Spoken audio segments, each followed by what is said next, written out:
बिस्मिल्लाहिर्रहमानिर्रहीम। बगदाद का एक मशहूर चोर था, नामी गिरामी चोर इब्न साबात। तो बहुत ज़्यादा चोरियाँ करता था और लोगों ने उसे बड़ा मना किया कि भाई ये काम छोड़ दो, इसमें कोई फ़ायदा नहीं है, इसमें ज़िल्लत है, इसमें रुसवाई है और इसमें फ़ायदा कोई नहीं है। लेकिन वो ना माना। आखिर उसको सज़ा भी होगी और उसका एक हाथ भी काट दिया गया। 10 साल की उसे कैद थी। तो मौका पाकर वो कैद से भाग निकला और जैसे ही बाहर आया तो उसने दोबारा अपना ये काम शुरू कर दिया। अब लोगों ने फिर देखा, जो उसके रिश्तेदार थे, जो लोग उसके जानने वाले थे, उन्होंने बड़ा समझाया कि भाई देखो, आपका एक हाथ भी कट गया है, आपने सज़ा भी भुगती है, कैद में भी रहे हैं, आपकी इस अवाम में कोई वैल्यू नहीं है। एक चोर की क्या कदर हो सकती है, उसका कोई अदब एहतराम नहीं करता, उसको सारे बुरी निगाह से देखते हैं। तो आप ऐसा क्यों नहीं करते कि आप ये बुरा काम छोड़ दें? लेकिन वो अपने इस काम में लगा रहा। अब दोबारा उसने चोरी शुरू की तो उसका एक हाथ कटा हुआ था, उसको बड़ी दुश्वारी होती थी, लेकिन वो अपने इस हरकत से बाज ना आया और अपना ये सिलसिला जारी रखा। एक रात ऐसा हुआ कि एक शानदार घर में वो दाखिल हुआ। जैसे ही उसने उस घर को देखा तो वो सोचने लगा कि शायद ये किसी बड़े सौदागर का है, कोई बड़ा मालदार अमीर आदमी है, तो आज खूब मैं यहाँ से सामान चुराऊँगा और मेरे खूब मज़े होंगे। लेकिन वो अंदर दाखिल हुआ तो क्या देखता है कि अंदर कोई कीमती सामान नहीं है और सादा सादा चीज़ें पड़ी हैं। तो उसने सोचा कि चलो, अब मैं आ गया हूँ, इतनी मुश्किल से अंदर घुसा हूँ, तो मैं इन्हीं चीज़ों को ले जाता हूँ। तो उसने सामान इकट्ठा करना शुरू कर दिया और साथ उस घर के मालिक को गालियाँ देना भी शुरू कर दी कि इतना बड़ा घर और अंदर कुछ भी नहीं है, सादा सी चीज़ें रखी हुई हैं। तो जैसे ही वो सामान को समेट रहा था तो इस दौरान एक आदमी एक चराग लेकर अंदर दाखिल हुआ।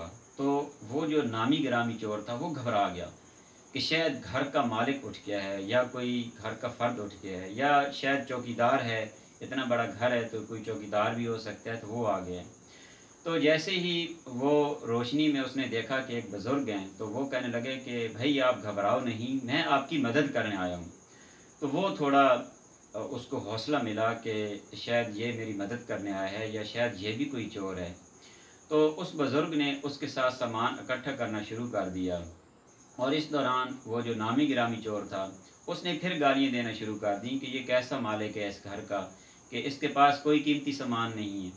अच्छा, इस दौरान उसने जो सामान इकट्ठा किया तो उसकी 2 गठरियाँ बन गईं। तो उस बुज़ुर्ग ने उसमें भी मदद की गठरियाँ बांधने में। और फिर वो बुज़ुर्ग कहने लगे कि आप, मुझे लगता है थक गए हैं और शायद आपको थोड़ी भूख भी लगी है, तो मैं आपके लिए कुछ खाने पीने का इंतज़ाम करता हूँ। तो वो बुज़ुर्ग जैसे ही गए तो वो चोर सोचने लगा कि शायद ये कोई चोर है और इस घर का भेदी है, जो इस घर को अच्छी तरह जानता है। थोड़ी देर के बाद वो एक दूध का गिलास ले आए और उस चोर को पेश कर दिया। अब उस चोर ने दूध पिया और दूध पीने के बाद वो बुज़ुर्ग कहने लगे कि मैं आपके साथ ये सामान जहाँ पहुँचाना है, मैं आपकी ये भी मदद कर देता हूँ। अब ऐसे हुआ कि एक गड्डी उस चोर ने उठाई और दूसरी गड्डी उन बुज़ुर्गों ने उठाई और घर से बाहर आ गए।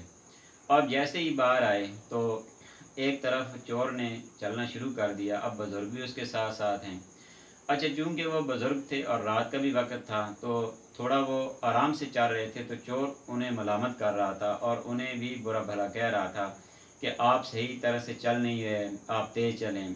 एक जगह ऐसे हुआ कि ठोकर लगी और वो बुज़ुर्ग गिरे, तो उन्होंने उन बुज़ुर्गों को लात मारी और बड़े गुस्से हुए और वहाँ पर भी उनको गालियाँ दी। तो लेकिन बुज़ुर्ग कहीं भी नहीं बोले, वो सब्र के साथ और एक बड़े साबित कदमी के साथ और रहमदिली के साथ वो चलते रहे। आखिर एक वीराने की तरफ वो चोर चला गया और खंडरात थे, वहाँ पे पहुँच कर उन्होंने कहा कि ये मेरा घर है।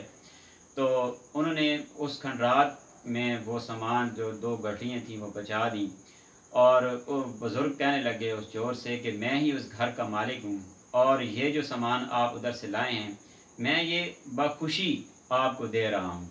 और ये कहकर वो बुज़ुर्ग वापस चले आए। अब वो चोर बड़ा परेशान, सारी रात, जो पीछे रात का हिस्सा बच गया था, वो सोचता रहा कि ये कैसा आदमी था, ये कैसा घर का मालिक था कि मैंने उनके सामने घर के मालिक को गालियाँ दी, उसने मेरे साथ सामान भी इकट्ठा कराया, फिर उसने मेरे साथ सामान बांधा भी सही, और मैंने रास्ते में उससे वादा भी किया کہ آپ نے میری سپورٹ کی اور آپ بھی میرے شعبے کے بندے لگتے ہیں تو میں آپ کی مدد کر دوں گا، میں آپ کو کچھ سامان دے دوں گا۔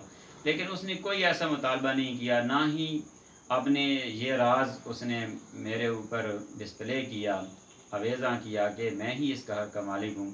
پھر مجھے یہاں تک پہنچا گیا اور راستے میں نے اسے لات بھی ماری، اسے دھکا بھی دیا، گالیاں بھی دیں، برا بھلا بھی کہا، وہ سارا کچھ برداشت کرتا رہا۔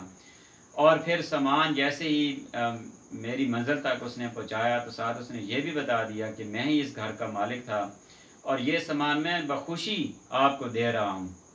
تو وہ سوچتا رہا، اسے نیند نہ آئی اور اسی فکر میں یہی بات بار بار اس کے ذہن میں دوڑتی رہی۔ بالآخر کیا ہوا کہ صبح ہوتے ہی وہ چور، نامی گرامی چور، وہ اسی جگہ آیا جہاں وہ رات کو چوری کرنے آیا تھا، اور وہاں پر پہنچتے ہی وہ ایک آدمی سے کہنے لگا کہ بھائی یہ کس سوداگر کا گھر ہے، یہ جو شاندار قسم کا گھر نظر آ رہا ہے یہ کس سوداگر مالدار آدمی کا گھر ہے، میں ان سے ملنا چاہتا ہوں۔ تو وہ آدمی کہنے لگا کہ لگتا ہے کہ آپ ان کو نہیں جانتے، یہ کسی سوداگر کا نہیں گھر، یہ شیخ جنید بغدادی صاحب کا گھر ہے۔ تو خیر وہ ان کو ملوایا گیا۔ تو جیسے ہی وہ آمنے سامنے ہوئے تو دونوں نے ایک دوسرے کو پہچان لیا۔ اور وہ جو نامی گرامی چور ہے اس کو ڈر تھا کہ شاید یہ ہو سکتا ہے کہ صبح انتقام لیں یا مجھے داخل نہ ہونے دیں یا مجھے بھگا دیں یا میرے ساتھ کوئی بھی اس طرح کی بدسلوکی کر سکتے ہیں، اور ان کو حق بھی تھا کہ میرے ساتھ جیسا برتاؤ کریں۔ لیکن بزرگ نے بڑی خندہ پیشانی کے ساتھ اور بڑی نرم گفتگو کے ساتھ ان سے بات چیت کی اور ان سے متاثر ہوئے، اور پھر اس کے بعد اس نامی گرامی چور نے اپنی اس چوری سے توبہ کر لی اور ہمیشہ کے لیے ان کی مریدی میں آ گئے اور ان کی خدمت میں لگے رہے اور ایک سیدھے راستے پر آ گئے۔ تو بہت بڑا سبق ملتا ہے کہ ساری دنیا، جتنے لوگ اس چور کو جاننے والے تھے، اس کے جو رشتہ دار تھے اور جو اہل محلہ تھے، جن کو پتہ تھا کہ اس میں یہ ایک برا کام ہے اور آ رہا ہے، وہ سزائیں بھی بھگت چکا تھا لیکن وہ باز نہیں آیا، اس کا ایک ہاتھ بھی کاٹ دیا گیا تھا لیکن پھر بھی وہ باز نہ آیا۔ تو سارے سمجھانے والے تھے، وہ نہیں سمجھ رہا تھا، لیکن ان بزرگ جو شیخ جنید بغدادی رحمۃ اللہ علیہ تھے، ان کے حسن اخلاق نے ایسا متاثر کیا کہ پھر اس نے سچی توبہ کر لی۔ تو اگر ہم حسن اخلاق سے پیش آتے ہیں تو اس کے بہت ہی اچھے اور بہت بڑے رزلٹ ہمیں ملتے ہیں۔